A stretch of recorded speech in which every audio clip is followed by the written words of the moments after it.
Hello বন্ধুরা, good morning. আজকে সকালে শীতের সমস্ত সবজি দিয়ে আতপ চালের ভাত রান্না করেছিলাম।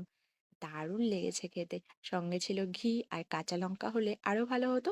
কাঁচা লঙ্কা ছিল না, তাই আমি একটা শুকনো লঙ্কাই দিয়েছি। আমার তো বেশ ভালো লাগে, তোমাদের কার কার পছন্দ জানিও। তারপর কাজে লেগে গিয়েছিলাম। এই ফলগুলো বেঁচে ছিল, পেটির মধ্যে দেওয়া হয়নি, পেটি বাঁধা হয়ে গেছে, এগুলো বাড়তি।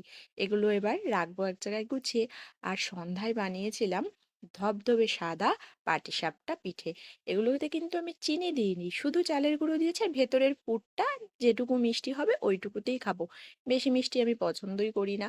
আর আমি বানিয়েছিলাম একটু কফি, সঙ্গে বাদাম ভাজা। বেশ ভালো লাগলো খেতে।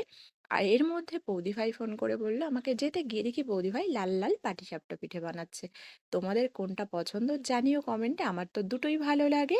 কেমন লাগলো আজকের ভিডিওটা জানাতে ভুলো না। Thanks for watching, tata bye.